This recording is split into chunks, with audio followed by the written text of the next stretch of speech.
Good morning, day 131.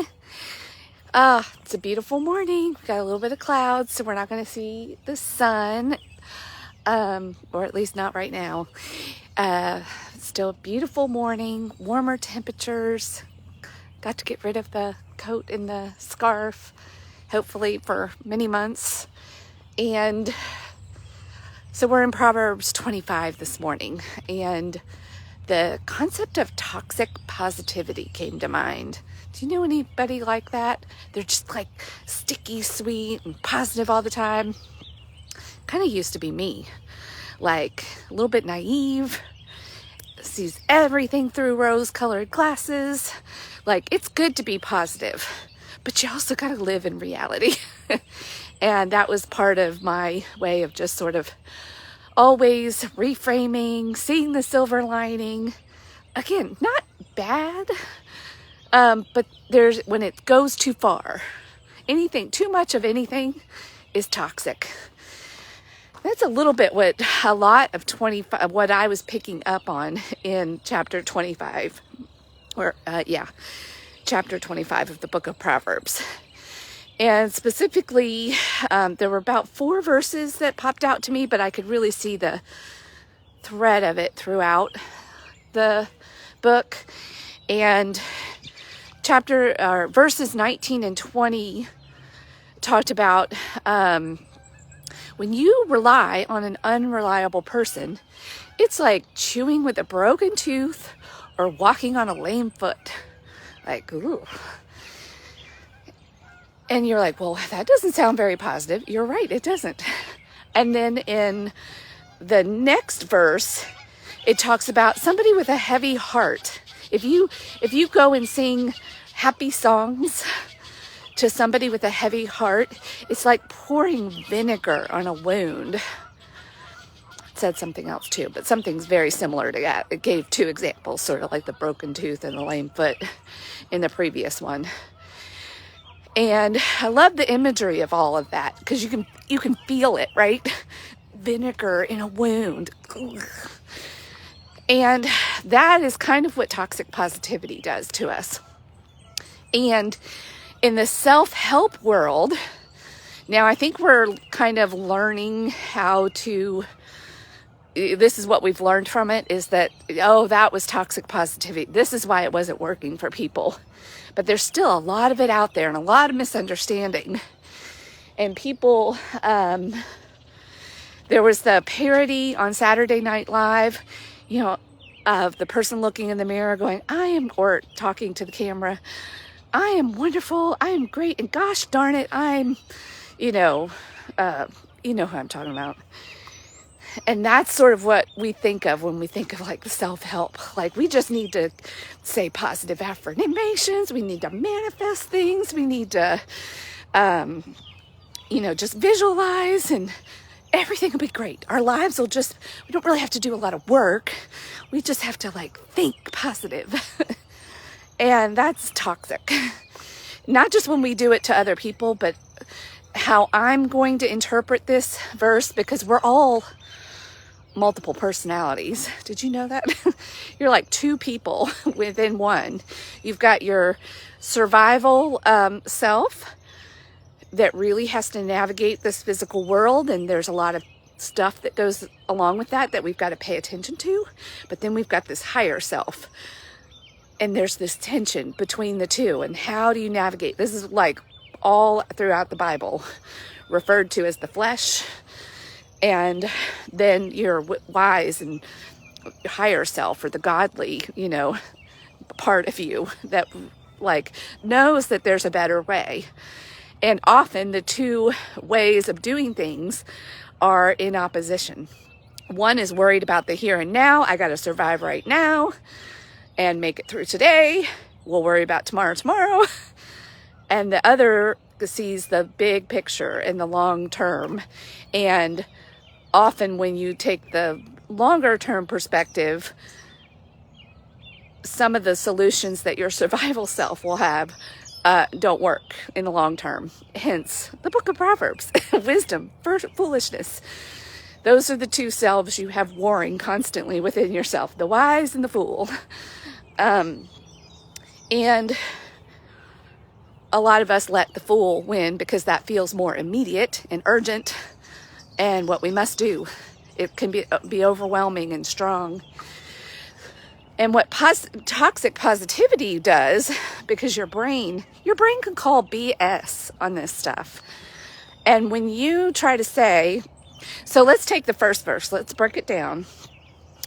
And also, before I go on, at the very end of chapter 25 is a verse about sticky sweetness. Like if you eat too much honey, it's bad for you. The same way about celebrating yourself too much, not good for you. And then it goes on to say somebody without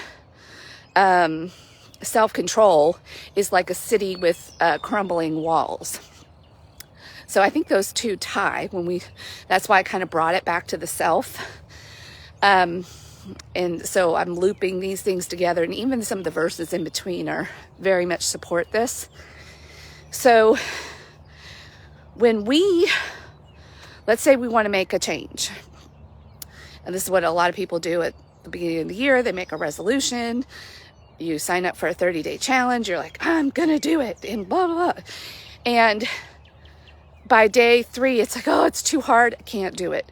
You become that person with low self-control and the person relying on somebody that's unreliable.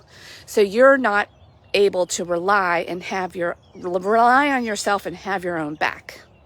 And your brain knows it. And so it's got a heavy heart. But then you go, oh, but, positive, positive, positive. And you're pouring vinegar on your own wounds. This is where we self-deceive. We say it's not that bad. But there's a balance there. And one of my favorite sayings now is, and it comes from my friend Loretta. I'll give Loretta credit.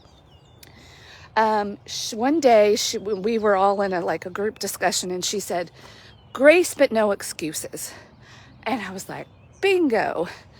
And you hear the term a lot also, and it's a very good one, called progress over perfection.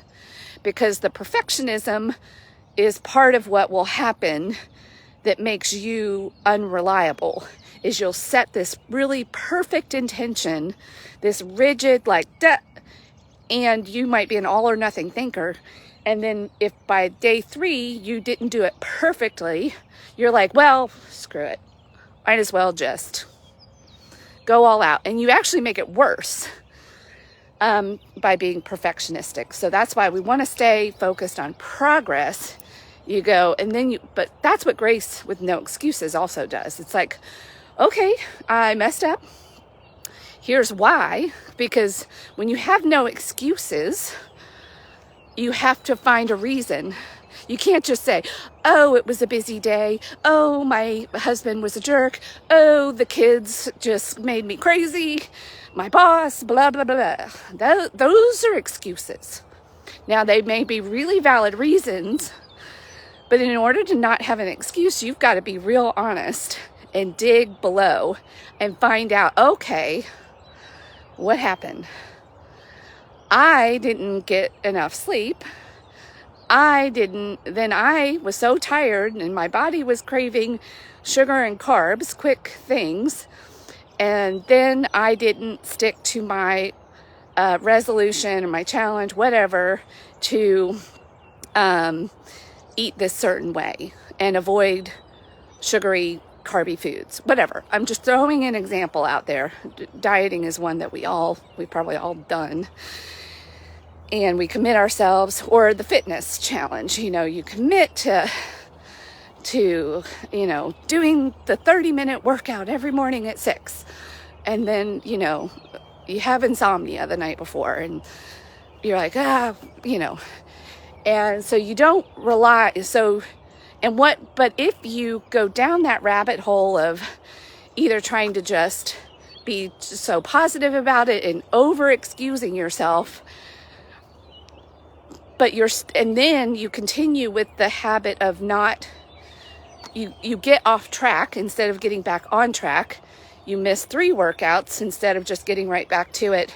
then within your own brain, you start to go, wow, I'm relying on an unreliable person to get this done. See our split personalities? And I don't have self-control, hence the crumbling walls. But yet, I'm gonna believe so. If you're doing positive affirmations and manifesting, and then maybe you're even journaling it and saying, oh, but gosh darn it, I'm so great. Like, look at what I'm doing. And I am, when we do these, let's say there's thought laddering. This is because our brains will call BS again on something. So it's gotta be believable. So oftentimes that means if you've got a big goal to hit, you need to break it down. Like a lot of us, think about the visual of a ladder. It's step by step by step by step. And when we get to the top, there's our goal. But we're down here at the bottom. And we haven't been realistic and done the breaking down. And we've just said, I'm going to lose 30 pounds in 30 days. And I'm not going to eat any blah, blah, blah. And I'm going to do this and this. Like we go to the extreme. And it sounds good on day one or, on the week before. We hear a motivational speaker who has all this toxic positivity and we're like, and we're sold and we're like, yeah, I got it. I'm going to do it. But you haven't really taken the time to break it down. Okay, I'm here at the bottom. Maybe I set a mini goal of walking 5 minutes a day. Like if I'm a couch potato and I'm trying to go from 0 to 60, I've got to be realistic so that I can build up reliance, that reliable relationship with myself. Something that I can and will follow through with, that fits into my life, that meets me where I am, gives me progress, allows me not to be perfect, and it's so manageable that on days when I don't hit it, I give myself grace, but I don't give myself an excuse. I go, oh, I see. I overloaded my day that day. That stressed me out. Stress led me to not wanting to eat this way or work out this way, or I lost sleep, or I had an argument, like whatever it is. So you don't make an excuse. You've got to be honest. And then you've got to ladder your thoughts and ladder your actions. So if you are in that cycle of the self-defeating, where you keep setting goals, but you keep not being able to follow through on it, you've built that relationship of relying on an unreliable person, you. And you also are the one that then you're so defeated. You might be listening to things that are like, oh, you can just do it. All you have to do is believe. And then that's like vinegar on a wound. And then you just start with yeah, it's just me. I'm just like, they're just telling me I'm not trying hard enough. I'm telling me I'm just not trying hard enough. I'm a loser. And so you just dig deeper and make it worse. Y'all been there before? Like, this is what we do to ourselves. We have to have a healthy relationship with ourselves. So if you are an unreliable person and you have gotten to the point where you lack self-control, which is weird too, because those very people, and I know I was exactly like this. I mean, you give me a job at church or for the school or for work, like I'm all over it. I'm so reliable.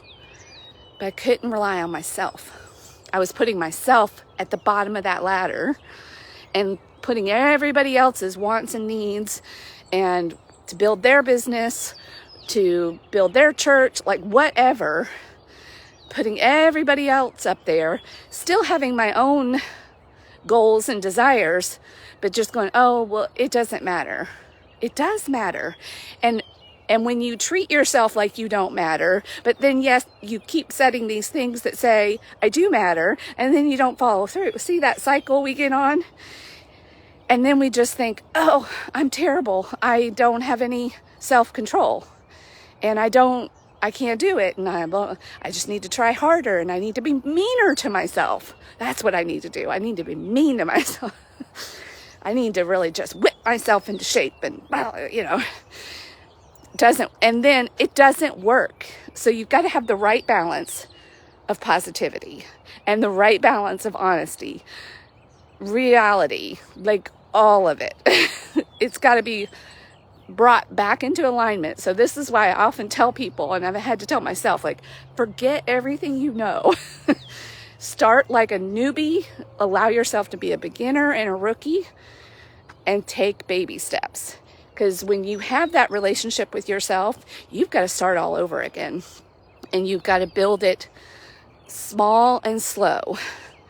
So this is where, therapists and coaches and community and all of that, like, you need support, because your brain will lie to you.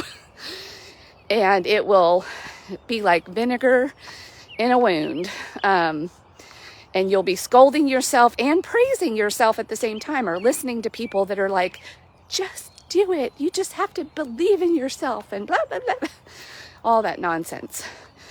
All right. So as usual, God delivers.